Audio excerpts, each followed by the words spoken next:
بسم اللہ الرحمن الرحیم۔ قسط نمبر 77، احد کا معرکہ۔ اسلامی لشکر نے جہاں پڑاؤ ڈالا اس مقام کا نام شوط تھا۔ آپ صلی اللہ علیہ وسلم نے یہاں فجر کی نماز ادا فرمائی۔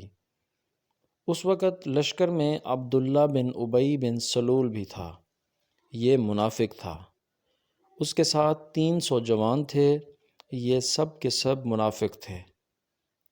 اس مقام پر پہنچ کر عبداللہ بن ابی نے کہا، آپ نے میری بات نہیں مانی اور ان نوعمر لڑکوں کا مشورہ مانا، حالانکہ ان کا مشورہ کوئی مشورہ ہی نہیں ہے۔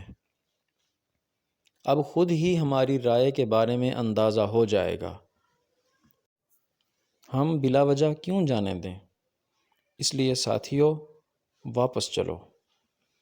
اس طرح یہ لوگ واپس لوٹ گئے۔ اب حضور صلی اللہ علیہ وسلم کے ساتھ صرف 700 صحابہ رہ گئے۔ اس روز مسلمانوں کے پاس صرف 2 گھوڑے تھے۔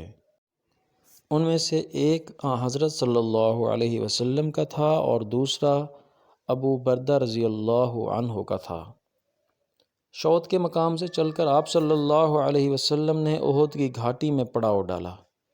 آپ صلی اللہ علیہ وسلم نے پڑاؤ ڈالتے وقت اس بات کا خیال رکھا کہ پہاڑ آپ صلی اللہ علیہ وسلم کی پشت کی طرف رہے۔ اس جگہ رات بسر کی گئی۔ پھر حضرت بلال رضی اللہ تعالی عنہ نے صبح کی اذان دی۔ صحابہ رضی اللہ عنہم نے صفیں قائم کیں اور آپ صلی اللہ علیہ وسلم نے انہیں نماز پڑھائی۔ نماز کے بعد حضور صلی اللہ علیہ وسلم نے مسلمانوں کو خطبہ دیا۔ اس میں جہاد کے بارے میں ارشاد فرمایا۔ جہاد کے علاوہ حضور صلی اللہ علیہ وسلم نے حلال روزی کمانے کے بارے میں بھی نصیحت فرمائی اور فرمایا، جبرائیل علیہ السلام نے میرے دل میں یہ وحی ڈالی ہے کہ کوئی شخص اس وقت تک نہیں مرے گا جب تک کہ وہ اپنے حصے کے رزق کا ایک ایک دانہ حاصل نہیں کر لیتا، چاہے کچھ دیر میں حاصل ہو، مگر اس میں کوئی کمی واقع نہیں ہو سکتی۔ اس لیے اپنے پروردگار سے ڈرتے رہو اور رزق کی طلب نیک طریقے سے اختیار کرو۔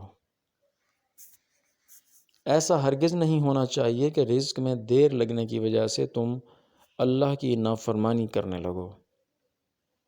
آپ صلی اللہ علیہ وسلم نے یہ بھی ارشاد فرمایا، ایک مومن کا دوسرے مومن سے ایسا ہی رشتہ ہے جیسے سر اور بدن کا رشتہ ہوتا ہے۔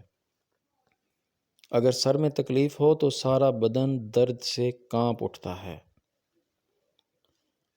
اس کے بعد دونوں لشکر آمنے سامنے آ کھڑے ہوئے۔ مشرکوں کے لشکر کے دائیں بائیں خالد بن ولید اور عکرمہ تھے۔ یہ دونوں حضرات اس وقت تک مسلمان نہیں ہوئے تھے۔ حضرت صلی اللہ علیہ وسلم نے حضرت زبیر بن العوام کو ایک دستہ دے کر فرمایا، تم خالد بن ولید کے مقابلے پر رہنا اور اس وقت تک حرکت نہ کرنا جب تک کہ میں اجازت نہ دوں۔ پھر آپ صلی اللہ علیہ وسلم نے 50 تیر اندازوں کے ایک دستے پر حضرت عبداللہ بن جبیر رضی اللہ عنہ کو امیر مقرر فرمایا اور انہیں اس درے پر متعین فرمایا جو مسلمانوں کی پشت پر تھا۔ اس درے پر 50 تیر انداز مقرر کرنے کی وجہ یہ تھی کہ پشت کی طرف سے دشمن حملہ آور نہ ہو سکے۔ حضور صلی اللہ علیہ وسلم نے ان 50 تیر اندازوں سے فرمایا، تم مشرکوں کے گھڑ سوار دستوں کو تیر اندازی کر کے ہم سے دور ہی رکھنا، کہیں ایسا نہ ہو کہ وہ پشت کی طرف سے آ کر حملہ کر دیں۔ ہمیں چاہے فتح ہو یا شکست، تم اپنی جگہ سے نہ ہلنا۔ اس کے بعد حضور صلی اللہ علیہ وسلم نے ایک تلوار نکالی اور فرمایا، کون مجھ سے یہ تلوار لے کر اس کا حق ادا کر سکتا ہے؟ اس پر کئی صحابہ کرام اٹھ کر آپ صلی اللہ علیہ وسلم کی طرف لپکے، لیکن آپ صلی اللہ علیہ وسلم نے وہ تلوار انہیں نہیں دی۔ ان حضرات میں حضرت علی رضی اللہ عنہ بھی تھے۔ آپ صلی اللہ علیہ وسلم نے ان صحابہ سے فرمایا، بیٹھ جاؤ۔ حضرت زبیر بن عوام رضی اللہ عنہ نے بھی وہ تلوار لینے کی 3 بار کوشش کی، مگر آپ صلی اللہ علیہ وسلم نے ہر مرتبہ انکار فرما دیا۔ آخر صحابہ کے مجمع میں سے حضرت ابو دجانہ رضی اللہ عنہ اٹھے اور عرض کیا، میں اس تلوار کا حق ادا کروں گا۔ آپ صلی اللہ علیہ وسلم نے وہ تلوار انہیں عطا فرما دی۔ ابو دجانہ رضی اللہ عنہ بے حد بہادر تھے، جنگ کے دوران غرور کے انداز میں اکڑ کر چلا کرتے تھے۔ جب آپ صلی اللہ علیہ وسلم نے انہیں دونوں لشکروں کے درمیان اکڑ کر چلتے دیکھا تو فرمایا، یہ چال ایسی ہے جس سے اللہ تعالیٰ نفرت فرماتا ہے، سوائے اس قسم کے موقعوں کے، یعنی دشمنوں کا سامنا کرتے وقت یہ چال جائز ہے، تاکہ یہ ظاہر ہو کہ ایسا شخص دشمن سے ذرا بھی خوف زدہ نہیں ہے اور نہ اسے دشمن کی جنگی ساز و سامان کی پرواہ ہے۔ پھر دونوں لشکر ایک دوسرے کے بالکل نزدیک آ گئے۔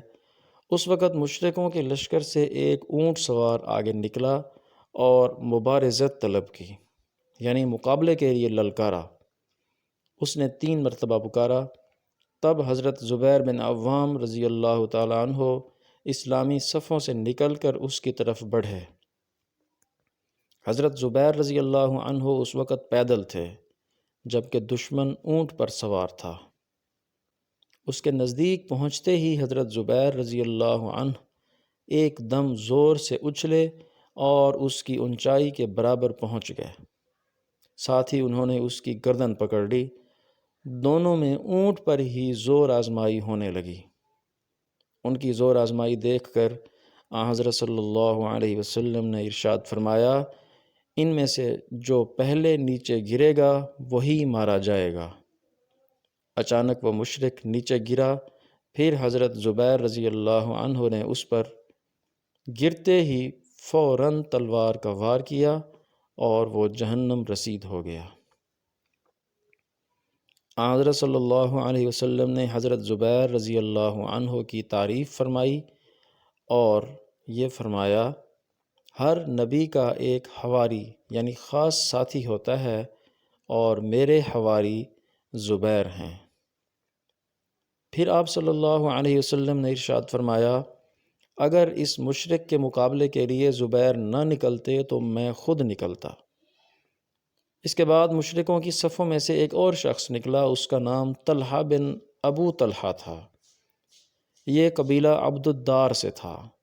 اس کے ہاتھ میں پرچم تھا۔ اب اس نے مبارزت طلب کی۔ اس نے بھی کئی بار مسلمانوں کو للکارا۔ تب شیر خدا حضرت علی رضی اللہ تعالی عنہ مسلمانوں کی صفوں میں سے نکل کر اس کے سامنے پہنچ گئے۔ اب ان دونوں میں مقابلہ شروع ہوا۔ دونوں نے ایک دوسرے پر تلوار کے وار کیے۔ حضرت علی رضی اللہ تعالی عنہ کا ایک وار اس کی ٹانگ پر لگا اور ٹانگ کٹ گئی۔ وہ بری طرح گرا اور اس کے کپڑے الٹ گئے۔ اس طرح وہ برہنہ ہو گیا اور وہ پکار اٹھا، میرے بھائی، میں خدا کا واسطہ دے کر تم سے رحم کی بھیک مانگتا ہوں۔ سیرت کا یہ مبارک سلسلہ جاری ہے۔ آپ سے گزارش ہے کہ چینل کو سبسکرائب کریں، ویڈیو کو لائک کریں اور اسے دوستوں کو شیئر کریں۔ آپ کے تعاون کا شکریہ۔ جزاکم اللہ خیراً کثیرا۔